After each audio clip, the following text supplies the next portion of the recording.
नहीं तो अर्जुन जी भगवान से पूछते हैं कि कौन है जो ना चाहते हुए बलात् हमसे पाप करवा रहा है।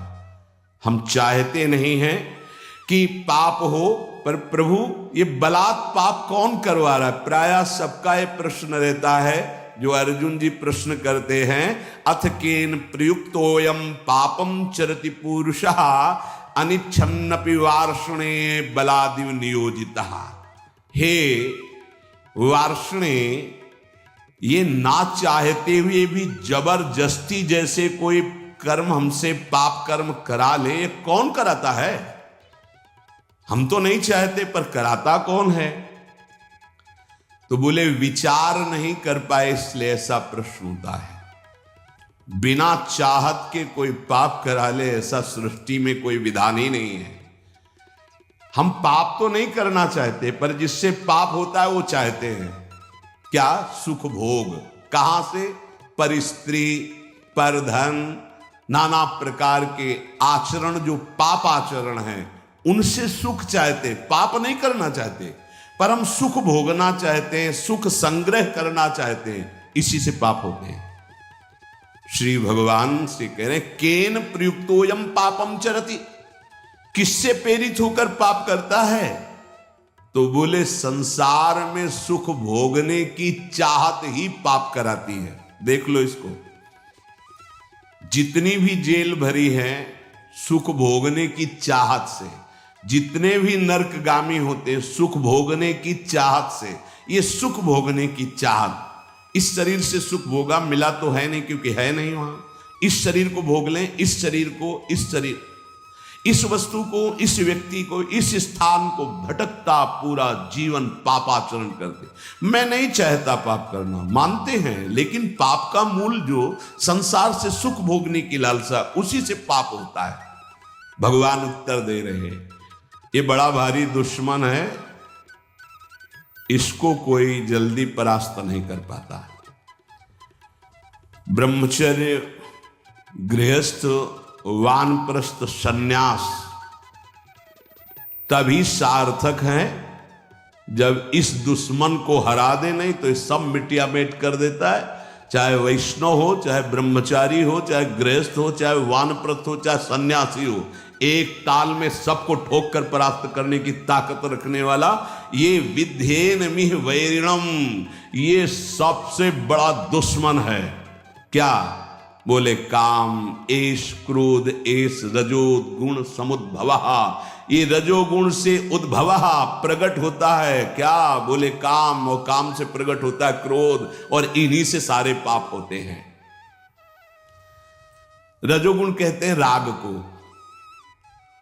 राग ही काम का रूप धारण करता है और द्वेष ही क्रोध का रूप धारण करता है। काम से राग पुष्ट होता है और राग से काम की उत्पत्ति होती है। शरीर का राग, भोगों का राग, रुपये का राग, पद का राग, राग सर्वत्र राग। राग से ही काम और काम से ही क्रोध, और काम और क्रोध ये दोनों महापाप कराने वाले हैं। और महासनो महापापमा, ये कभी तृप्त नहीं हो सकते। महासनो, चाहे जितना भोग लो आप, भगवान कह रहे हैं चाहे जितना भोग लो, ये कभी तृप्त होने वाले नहीं हैं। चाहे जितना पदार्थों का संग्रह कर लो, चाहे जितना सुख की सामग्री, वैभव, शरीर सब भोग लो, परिणाम में तुम्हारा हृदय जलेगा, घोर पाप बन जाएंगे, सुख का किनका भी नहीं मिलेगा। नहीं, इतना जीवन हो गया, देखो वैसे ही अतृप्ति, वैसे ही अशांति, वैसे ही भोग वासना। कामेश क्रोधेश, उत्पत्ति विनाशशील जड़ पदार्थों के संग्रह की इच्छा और प्रकृति रचित शरीरों के भोगने में सुख की इच्छा, यही काम है, यही काम।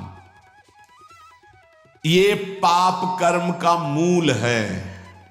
महापाप माय, महान पापी, महान पाप कराने वाला, महाशनो, कभी तृप्त ना होने वाला, काम के वशीभूत होकर के जब उसमें बाधा पड़ती तो क्रोध के वशीभूत होकर के ये महान पाप बनते हैं।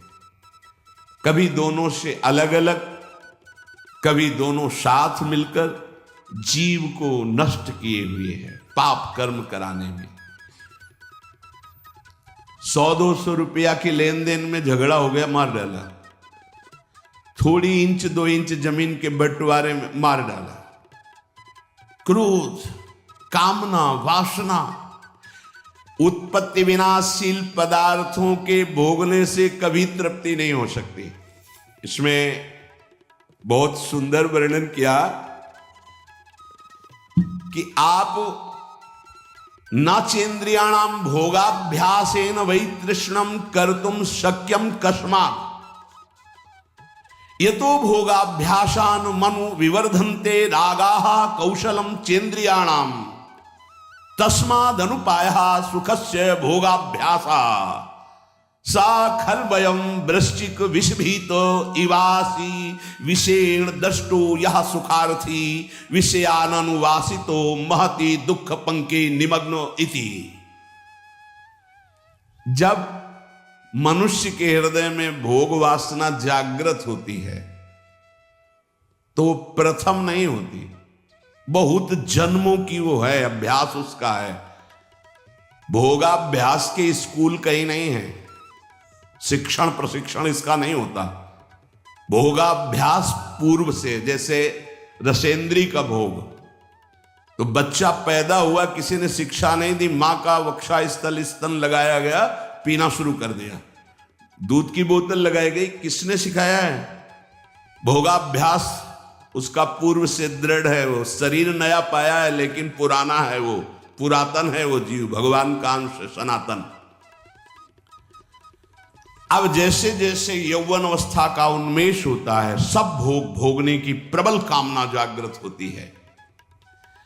अगर उपासक ये बात समझ ले, बहुत जल्दी विश्राम मिल जाए। जो यहां समझाना चाहते, कह रहे हैं कि नाचेन्द्रियाणाम भोगाभ्यासेन वै तृष्णम कर्तुम शक्यम।